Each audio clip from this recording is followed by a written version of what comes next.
تو وہاں پر بھی اعتراضات، یہاں پر مجبور ہو کر انہوں نے صلح کی تو یہ صلح کو توڑ دیا. تو رسول کریم صلی اللہ علیہ وسلم مکہ مکرمہ کی طرف 10,000 کا مجمع لے کر گئے. تو مکے کے جتنے بے ایمان اور کافر اور مشرک تھے وہ سارے کے سارے خوب ڈرے، اور انہوں نے یہ سوچا کہ 13 سال مکے کے، 8 سال مدینے کے، 21 سال کی بھڑاس یہ سارے مسلمان آج نکالیں گے اور ہمارے کو خوب قتل کریں گے اور بوٹیاں ہماری نوچی جائیں گی. یہ ان کو ڈر تھا. ابو سفیان جاسوسی کے لیے نکلے، مشرکین کی طرف سے 2 آدمی اور بھی لیے. حضرت عباس رضی اللہ تعالیٰ عنہ نے ابو سفیان کو پکڑ لیا، ایک خیمے میں لیا، ذہن بنایا حضرت عباس نے، اور اسلام پر آمادہ کر کے حضور اکرم صلی اللہ علیہ وسلم کی خدمت میں لائے. حضور اکرم صلی اللہ علیہ وسلم نے پوچھا کہ اے ابو سفیان، اب تک تیری سمجھ میں یہ بات نہیں آئی کہ سوائے خدا کے کوئی معبود نہیں؟ تو ابو سفیان نے یوں کہا کہ اگر سوائے خدا کے کوئی ہمارا معبود ہوتا تو وہ بدر میں ہماری مدد کرتا اور ان مارکوں میں ہماری مدد کرتا. تو اب تو ہمیں حالات نے اس بات کو بتا دیا کہ سوائے خدا کے ہمارا کوئی معبود نہیں. اتنی بات تو ہماری سمجھ میں آ گئی. پھر ارشاد فرمایا کہ ابھی تک یہ تمہاری سمجھ میں نہیں آیا کہ میں اللہ کا سچا رسول ہوں؟ تو ابو سفیان نے یوں کہا کہ آپ یہ بات جو ہے یہ دل کو نہیں اتر رہی، یہ بات ہمارے دل کو نہیں اتر رہی، کیونکہ شروع سے یہ لوگ حضور اکرم صلی اللہ علیہ وسلم پر مختلف لائن کی باتیں کرتے آئے، مختلف لائن کی باتیں. تمہارے جو داداؤں کے دادا لؤئی ہیں انہیں زندہ کر کے دکھاؤ. یہ جو تم کہتے ہیں نا مرنے کے بعد زندہ ہوں گے، تو مرنے کے بعد کیسے زندہ ہوگا؟ وہ لؤئی کو زندہ کر کے دکھا دو اور وہ زندہ ہو کر اور گواہی دے دے تمہاری نبوت. جس کو میں نے بیچ میں چھوڑ دیا کہ جس وقت آدمی، اس وقت میں آدمی 5.25 فٹ کا ماں کے پیٹ سے جب آیا تھا تو 1 بارش کا، ماں کے پیٹ میں چند انگل کا، اور اس کے پہلے منی کے 2 قطرے، اور اس کے پہلے غذا کے اندر پھیلا ہوا یہ انسان، کیونکہ غذا سے منی بنتی ہے، اور غذا سے پہلے یہ انسان کہاں بکھرا ہوا تھا؟ سورج کی کرنوں میں، ہوا کی لہروں میں، بارش کے قطروں میں، چاند کی روشنی میں، تاروں کی تاثیر میں، زمین کے ذرات میں، کھاد کی گندگی میں یہ انسان بکھرا ہوا تھا. اس بکھرے ہوئے انسان کو اللہ نے سمیٹا، اناج کی شکل دے دی، مرد عورت نے کھایا تو منی کی شکل دے دی، دونوں ملے تو انسان کی شکل دے دی. حالانکہ سورج کروڑوں میل دور ہے، چاند لاکھوں میل دور ہے. جب لاکھوں کروڑوں میل کے ذرات کو جمع کر کے اللہ تعالیٰ نے اس انسان کو بنا کر زندہ کیا، تو جب یہ انسان مرا اور قبر کے اندر اسے دفن کیا اور 3 بائی 7 فٹ کے اندر اس کے ذرات محدود ہو گئے، یا زیادہ سے زیادہ سینکڑوں میل اس کے ذرات چلے گئے اگر اسے راکھ بنا کر اڑایا گیا، تو جو اللہ لاکھوں کروڑوں میل سے اس انسان کے ذرات کو جمع کر کے اور انسان بنا کے زندہ کر چکا، تو کیا قیامت کے دن یہ اللہ دوبارہ اس کے ذرات کو جمع کر کے زندہ نہیں کر سکتا؟ ضرور کرے گا اور پورا حساب لے گا، پر آگے جنت اور جہنم کے منظر آئیں گے. یہ بات رسول کریم صلی اللہ علیہ وسلم جو فرماتے تھے تو وہ یہ کہتے تھے کہ لؤئی جو آپ کا داداؤں کا دادا وہ زندہ ہو کر آپ کی رسالت کو کہے تو ہم مان سکتے ہیں، ورنہ نہیں مان سکتے.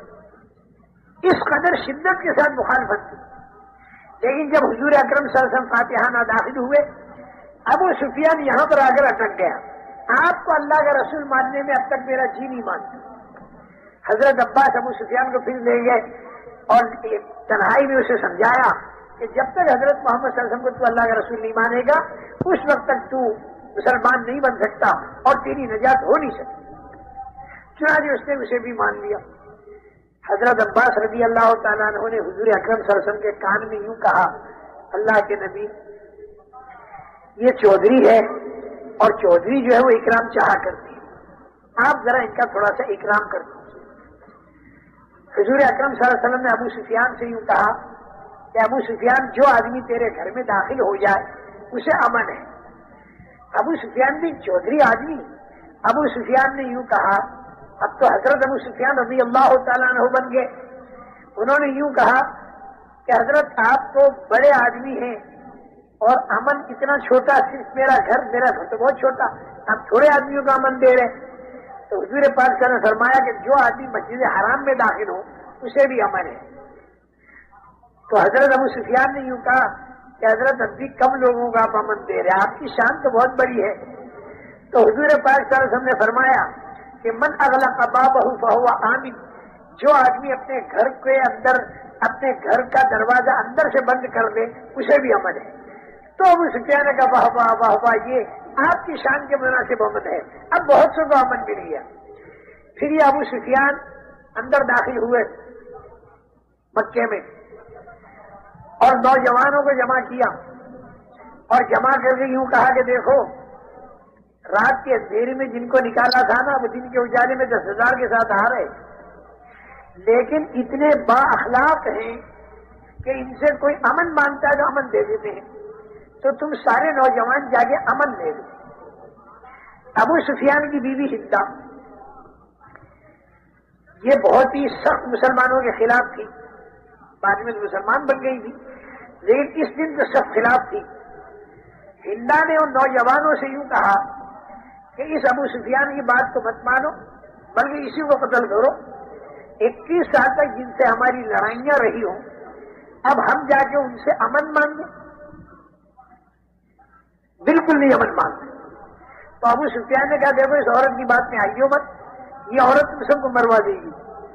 یہی وہ ہندا تھی کہ جس نے احد کے اندر حضرت حمزہ رضی اللہ تعالیٰ عنہ کے پیٹ کو چیرا اور آپ کی ناک مبارک کو کاٹا, کان کو کاٹا, گلے کا ہار بنایا, پیٹ چیر کر اندر سے کلیجہ نکال کر چبایا. اور حضور اکرم صلی اللہ علیہ وسلم نے جب احد کے سارے شہداء کا معائنہ فرمایا اور جب دیکھا کہ مدینہ منورہ میں سے گھر گھر کے اندر سے عورتوں کے رونے کی آواز آ رہی ہے, کسی کا بھائی شہید تو کسی کا بیٹا شہید, آپ معائنہ فرماتے ہوئے حضرت حمزہ کی لاش کے پاس پہنچے اور جب ناک اور کان کٹی ہوئی اور پیٹ کٹا ہوا اور اندر سے کلیجہ نکلا ہوا تو حضور اکرم صلی اللہ علیہ وسلم کا دل بھر آیا, سینہ بھر آیا اور آپ کی زبان سے ایک جملہ نکلا وَحَمْزَةُ لَا بَوَاكِيَ لَهُ. یہ جتنے شہداء یہاں پر پڑے ہوئے ہیں ان کی رونے والیاں مدینہ منورہ کے اندر موجود ہیں اور ساری کی ساری رو رہی ہیں. میرا چچا حمزہ اس پردیش کے اندر اس حالت کے اندر پڑا ہوا ہے کہ اس کی کوئی رونے والی بھی. مدینہ منورہ کی عورتوں تک جب یہ بات پہنچی تو وہ عورتیں گھروں سے باہر نکل آئیں اور حضور اکرم صلی اللہ علیہ وسلم کی خدمت میں حاضر ہوئی اور یہ عرض کیا کہ اے اللہ کے نبی, حضرت حمزہ کی رونے والیاں مدینے کی ساری انصار کی عورتیں ہیں, نوحہ اس وقت تک حرام نہیں ہوا تھا, ہم ساری کی ساری حمزہ کے لیے رونے والیاں ہیں. یہ منظر سارا حضرت حمزہ کا ہندا کی وجہ سے ہوا تھا. یہ ہندا آج بھی بہت سا, لیکن ایک دن گزرا, دوسرے دن ہندا دوڑی ہوئی جا رہی, پوچھا گیا ہندا کہاں جا رہی ہو؟ یہ ہندا جو ہے نا یہ عتبہ کی بیٹی اور یہ ہندا جو ہے ابو سفیان کی اور یہ حضرت امیر معاویہ کی والدہ, ابو سفیان کی بیوی, یزید کی دادی اور ربیعہ کی پوتی. یہ سارا سلسلہ نسب ہے, بہت سخت. لیکن دوسرے دن جو دیکھا پوچھا کہ ہندا تم دوڑی ہوئی کہاں جا رہی ہو؟ انہوں نے کہا میں حضرت محمد صلی اللہ علیہ وسلم کی خدمت میں جا رہی ہوں اور وہاں پر جا کر میں مسلمان بنوں گی اور بیعت ہو جاؤں. تو پوچھا گیا کل تک تو تم اتنی سخت تھی, آج اتنی نرم کیسے ہو گئی؟ تو ہندا نے یوں کہا کہ میں نے ان لوگوں کے اخلاق اور ان کی عبادت نے مجھے متاثر کی. دعوت نے اتنے اونچے اخلاق تک پہنچایا تھا کہ جس مکہ مکرمہ میں اتنے مظالم ہوئے اسی مکہ مکرمہ میں جب فاتحانہ داخل ہوتے ہیں تو اندر کا جذبہ یہ تھا, اندر کا جذبہ بدلہ لینے کا نہیں تھا بلکہ اندر کا جذبہ یہ تھا کہ کسی صورت سے ان کو ہدایت مل جائے اور یہ جہنم سے ہٹ جائیں اور جنت والے راستے بن جائیں. حضرت خالد کے کانوں پر پڑی ہے کہ اس کے بعد میں حضرت خالد کا بھی دل پسیجا اور مدینہ منورہ پہنچے ہیں, جا کے مسلمان بنے ہیں اور سارے مدینے والوں نے ان کا استقبال کیا ہے. حالانکہ گھر گھر کے اندر کوہرام مچا ہوا تھا اور گھر گھر کے اندر گھر گھر کے اندر رونا مچا ہوا تھا. ان لوگوں کے دلوں میں بدلہ لینا تھا ہی نہیں, ان کے دلوں میں یہ تھا کہ کسی صورت سے ہدایت یہ دل میں اتر جائے اور یہ مرنے کے بعد عذاب قبر کے اندر مبتلا نہ ہو اور یہ جہنم میں نہیں۔ اللہ نے یوں کہا کہ میرا ذہن تو یہ تھا کہ خوب گانے ہوں گے کیونکہ مکہ فتح ہوا ہے، باجے بجائے جائیں گے، ڈھول بجائے جائیں گے اور مردوں کو قتل کیا جائے گا اور مکہ مکرمہ کی گلیوں کے اندر خون کے اندر لاشیں تڑپ رہی ہوں گی اور مکے کی عورتوں کی عصمت دریاں ہو رہی ہوں گی۔ آج تو مکے میں یہ سب کچھ ہونے والا ہے کیونکہ یہ مسلمان 21 سال کی بھڑاس دکھا دے، کیونکہ جو مظالم ان مسلمانوں پر کیے گئے ہیں یہ مسلمان اسے بھول نہیں سکتے، مظلوم بھی نہیں بھول سکتا اور ظالم بھی نہیں بھول سکتا۔ حضرت صدیق اکبر رضی اللہ تعالیٰ عنہ کا درجہ سپریم کورٹ کے جج کا تھا، حرم میں بیٹھ کر وہ فیصلے چکایا کرتے تھے، لیکن جب وہ مسلمان بنے اور دعوت دینے کے لیے کھڑے ہوئے تو حضرت صدیق اکبر کو جوتے چہرے کے اوپر مارے اور سر کے اوپر مارے۔ سپریم کورٹ کے جج کو چہرے کے اوپر جب جوتے مارے جا رہے ہوں اس مقام پر کہ جس مقام پر بیٹھ کر وہ انصاف دیا کرتا، یہ وہ مکہ مکرمہ تھا کہ جہاں پر حضور اکرم صلی اللہ علیہ وسلم کے چہرے اندر پر تھوکا کرتے تھے اور آپ کی پیٹھ مبارک پر مٹی ڈالا کرتے تھے۔ یہی وہ مکہ مکرمہ تھا کہ جہاں پر دو بیٹیوں میں ایک ساتھ میں طلاق پڑی۔ یہی وہ مکہ مکرمہ کہ جس کے اندر سے حضرت زینب رضی اللہ تعالیٰ عنہا جو حضور کی بڑی صاحبزادی حالت حمل میں جب مدینے کی طرف نکلی ہے تو آپ کو برچھا مارا گیا اور اونٹنی کے اوپر سے حضرت زینب گر پڑی، برچھے کی وجہ سے خون چالو ہو گیا اور حمل کے ساکت ہونے کا خون چالو ہو گیا اور راستے میں تڑپ رہی ہیں۔ حضور اکرم صلی اللہ علیہ وسلم مدینہ منورہ پہنچ چکے ہیں اور حضرت رقیہ جو ہے یہ حبشے میں ہے، ہجرت کر کے گئی ہوئی ہے اور حضرت فاطمہ اور حضرت ام کلثوم مدینے کی طرف جا رہی ہے اور حضرت زینب مکے کے قریب تڑپ رہی ہیں۔ وہاں پر کوئی ہاسپٹل بھی نہیں ہے، کچھ بھی نہیں، اور مکہ مکرمہ انہیں واپس لایا گیا اور اسی زخم کی حالت میں مدینہ منورہ چند دنوں کے بعد میں وہ پہنچی اور اسی زخم کی حالت میں تھوڑی مدت کے بعد میں ان کا انتقال ہوا اور حضور اکرم صلی اللہ علیہ وسلم قبر میں تشریف لے گئے دفن کرنے کے لیے۔ آپ کے چہرے کے اوپر غم تھا، جب دفن کر کے باہر تشریف لائے آپ کے چہرے پر خوشی تھی۔ لوگوں نے پوچھا، ارشاد فرمایا مجھے یہ ڈر تھا کہ کہیں میری بیٹی زینب کے اوپر قبر کے اندر عذاب نہ ہو جائے۔ میں نے اپنے اللہ سے دعا مانگی، مجھے یہ معلوم ہوا، خبر ملی اللہ کی طرف سے کہ آپ کی بیٹی پر عذاب نہیں ہوگا۔ عذاب کے ڈر سے تو میرے چہرے پر غم تھا اور جب مجھے معلوم ہوا کہ عذاب نہیں ہوگا تو میرے چہرے پر خوشی آئی۔ کتنی فکر کی چیز ہے مرنے کے بعد والی زندگی۔ تو ہندا یہ کہہ رہی تھی کہ یہ سارے مناظر ہمارے سامنے تھے، اس بنا پر آج ہماری موٹیاں نوچی جائیں، لیکن آدھی رات تک میں انتظار کرتی رہی، لیکن جب میں نے دروازہ کھولا اور جب میں باہر نکلی تو پورے مکے میں اندھیرا تھا۔ میں حیرت میں پڑ گئی، یا اللہ یہ کیسی فتح ان مسلمانوں کی، کوئی خوشی ان کے دلوں میں نہیں اس مکے کے فتح ہونے کی۔ چاروں طرف دیکھا 10,000 آدمی گئے، کہاں گئے؟ چاروں طرف تلاش کیا، نہیں ملے۔ تو پھر میں حرم شریف کے اندر مسجد حرام کے اندر میں گئی تو میں نے دیکھا کہ یہ سارا کا سارا 10,000 کا مجمع حرم شریف کے اندر اللہ کی عبادت میں لگا ہوا ہے اور اللہ کے سامنے دعائیں مانگنے کے اندر لگا ہوا ہے اور نمازوں کے اندر لگا ہوا ہے، اور یہ ہماری قریش کی ہدایت کے لیے دعا مانگ رہا ہے۔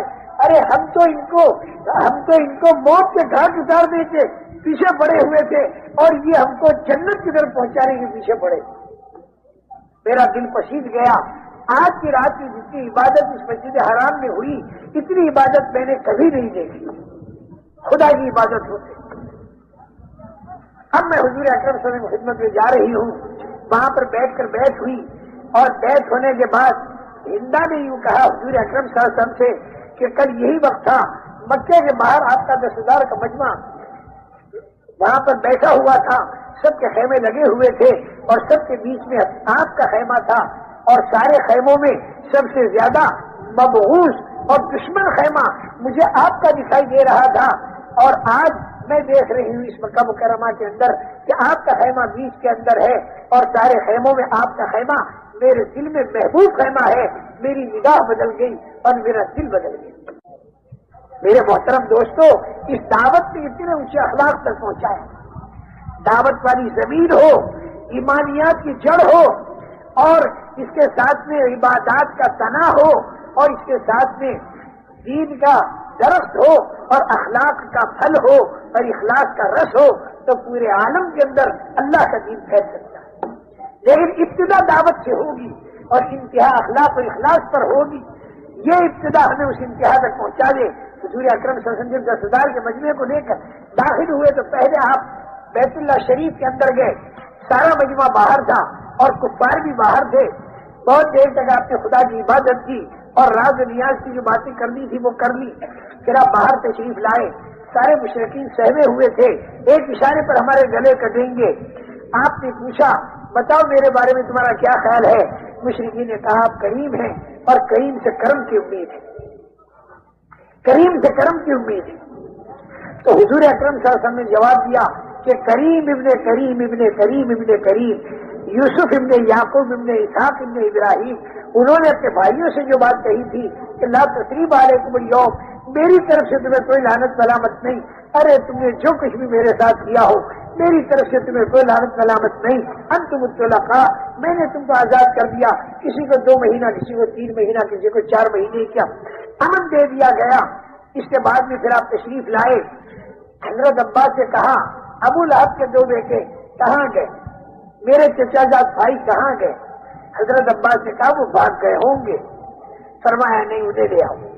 حضرت عباس ڈھونڈ کے لائے، ایک عتبہ ایک معتب، کیونکہ عتیبہ تو کسی سفر میں گیا تھا، وہیں پر اس کو کسی جانور نے کھا لیا تھا، یہ عتبہ اور معتب 2 رہ گئے تھے۔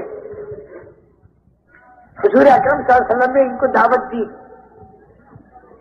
تو ان لوگوں میں دل پسیج گئے، اس لیے کہ ماں نے کیا کیا تھا حمالۃ الحطب اور باپ نے کیا کیا تھا اور کتنا ستایا تھا، اور آج حضور اکرم صلی اللہ علیہ وسلم ہمیں جنت میں چلنے کی دعوت دے رہے ہیں۔ دونوں کے دونوں مسلمان بن گئے۔ ابو لہب کی بیٹی حضرت برہ رضی اللہ تعالیٰ عنہ مسلمان بنی اور یہ بھی دونوں مسلمان بنے، معتب بھی مسلمان بنے۔ پھر حضور اکرم صلی اللہ علیہ وسلم ان دونوں بھائیوں کو لے کر بیت اللہ شریف تشریف لے گئے اور وہاں پر جا کر بہت دعا مانگی، اور اس کے بعد میں باہر تشریف یعنی آپ تشریف لائے۔ حضرت عباس نے آپ کا چہرے انور دیکھا، پوچھا کہ حضرت آپ کا چہرہ بہت خوش ہے، کیا بات ہے؟ یوں فرمایا کہ میں نے اپنے چچا کے 2 بیٹے اللہ سے مانگے تھے، اللہ نے مجھے 2 بیٹے دے دیے، اس کی خوشی میں میرا چہرہ اس کی خوشی کے اندر چمک رہا ہے۔ میں یہ سارے واقعات سنا کر یہ نتیجہ نکالتا ہوں کہ میرے محترم دوستوں، جب حضور اکرم صلی اللہ علیہ وسلم صحابہ نے دعوت کے لیے اتنی تکلیفیں اٹھا کر یہ جو اخلاق برتے، اس اخلاق نے اتنے کٹر دشمنوں تک کے دلوں کو پلٹا کھلا دیا۔ آج ہمیں بھی دعوت سے شروع کرنا ہے اور اخلاق تک پہنچنا ہے اور پورے عالم کے اندر پھرنا ہے، جو تکلیفیں ہیں اسے برداشت کرنا ہے، جو راحتیں ملے اس کو اللہ کی نعمت سمجھنا ہے اور پورے عالم کے اندر پھرنا ہے۔ یہ صرف 4 مہینے والی بات نہیں، اور یہ 6 مہینے اور 8 مہینے والی بات نہیں، اور یہ 1.5 سال والی بات نہیں، بلکہ ہم اس دنیا کے اندر آئے ہیں اللہ کے دین کی دعوت کا کام کرنے کے لیے۔ ہم کھانے اور کمانے کے لیے نہیں آئے، کھانا اور کمانا ہماری ضرورت کی چیز ہے، اس کو مختصر کر کے ہمیں بقدر ضرورت لگنا ہے، اور اللہ کے دین کی دعوت اور اللہ کے دین کی محنت میں ہمیں اپنی پوری جان اور پورا مال لگا دینا ہے۔ جس کے ہاتھوں جتنے انسانوں کو ہدایت ملتی چلی جائے گی، ان سب کو جتنی بڑی جنت ملے گی، جو سبب بنے گا اللہ تعالیٰ اس کو اتنی بڑی جنت دے گا۔ اللہ کے دین کا کام کرتے کرتے اگر جان دے دی تو جتنے آدمی دین پر آئے ہوں گے وہ جتنا دین کا کام کریں گے قبر کے اندر اس کا ثواب ملتا رہے گا۔ کوئی آدمی 1,00,000 نمازوں کا ثواب قبر کے اندر پڑا لے گا، جس قبر میں جا کر ایک مرتبہ سبحان اللہ کہنے کی بھی طاقت باقی نہیں رہے گی، اس قبر میں جا کر 1,00,000 فرض نمازوں کا ثواب آدمی لے سکتا ہے اگر اس کے ہاتھوں 20,000 کا مجمع اللہ کے دین پر لگ گیا۔ اس بنا پر آپ حضرات سے گزارش ہے کہ آج کی تاریخ میں آپ سارے کے سارے یہ طے کرو کہ تکلیفیں تو یوں بھی اٹھا رہے ہیں لیکن احکامات الہیہ کو توڑ کر اٹھا رہے ہیں، تو جس پر دنیا میں بے دینی پھیل رہی ہے اور مصیبتیں بڑھتی چلی جا رہی ہیں، کہیں زلزلے اور کہیں سیلاب اور کہیں طوفان، میرے محترم دوستوں کئی سال ہو گئے اللہ پاک نے اللہ پاک نے ایسی مدد فرمائی کہ سیلابوں سے حفاظت ہونے لگی. یہ خدا کی نعمتیں ہیں. اس نعمت کی قدر کرنی چاہیے. اس نعمت کو پورے عالم کے اندر پھیلانا چاہیے. اس نعمت کو لے کر ہم جب مراکش گئے تو ایک مراکشی نے میرا دامن پکڑا اور چیخے مار کے رویا اور یوں کہا کہ اے ایشیا کے مسلمانوں، تم قیامت کے دن خدا کو کیا جواب دو گے؟ تم لوگوں کا دامن ہوگا اور ہمارا ہاتھ ہوگا اور ہم خدا سے شکایت کریں گے کہ 40 سال سے ان کے پاس یہ دین کا کام پہنچا اور یہ اس کے بعد ہمارے پاس آئے. ہمارے باپ اور ہمارے رشتے دار جو بے دینی کی حالت میں مر گئے، ارے قبر میں ان کا کیا ہو رہا ہوگا. اتنے استحزار کے ساتھ چیخے مار مار کے وہ رو رہا تھا. میرے محترم دوستو، آج لوگ بغیر کلمہ نماز کے مر کے قبروں کے اندر جا رہے ہیں. ارے ان کے مرنے سے پہلے پورے عالم کے اندر یہ مجمع پھیل جائے اور گھروں پر، دروں پر، دکانوں پر، کھیتوں پر جا کے خوش آمدید کر کے اس دعوت کی فضا کو قائم کرے تاکہ لوگ مرنے سے پہلے توبہ کر کے اور ایمان والی زندگی پر آ جائیں. اس کے لیے آپ حضرات سے گزارش ہے کہ مختلف حلقے آپ حضرات کے بنے ہیں. اللہ آپ حضرات کی جزائے خیر دے. اب تک مختلف نام بھی آئے ہیں لیکن جتنا بڑا مجمع ہے اس کے حساب سے نام آنے چاہیے. 1.5 سال کے بھی نام دیکھو. نیت تو یہ کرو کہ اس کام کو کام بنانا ہے اور پوری زندگی ہمیں اللہ کے دین کا کام کرنا ہے. سلبتوں کے اندر کاروباری گھریلو رنگ کو دیکھنا ہے اور انشاءاللہ اسی میں اللہ برکت دے گا. چاہے کتنی استعداد تمہاری ہماری کم ہو اور چاہے کتنا وقت تمہیں کاروباری گھریلو رنگ میں کم ملے، لیکن اللہ کی برکتیں، اللہ کی نصرتیں، اللہ کی مدد حق ہیں. جو اللہ پہلی صدی میں تھا وہی اللہ آج بھی ہے. اس کے خزانے بھی وہی ہیں، اس کی طاقت بھی وہی ہے، قرآن بھی وہی ہے، حدیث بھی وہی ہے، رسول بھی وہی ہے، کعبہ بھی وہی ہے. صرف ہم اسی کام کو لے کر کھڑے ہو جائیں تو خدا کی مدد وہی آئے. اب ہمتیں کر کے بولو، کون تیار ہے 1.5 سال کے لیے؟ پہلے نیتیں تو کرو پورے عالم میں جانے کی اور زندگی بھر کام کرنے کی، اور اس کی ابتدا 1.5 سال سے کرو، 12 مہینے سے کرو، 8 مہینے سے کرو اور اللہ کا نام دے کر اپنا نام لکھواؤ. دیکھیں بسم اللہ کون کرتا ہے؟ مجمع بڑا ہے، اپنے اپنے حلقوں میں وہاں نام لکھواؤ اور جو قریب ہے وہ یہاں نام لکھواؤ.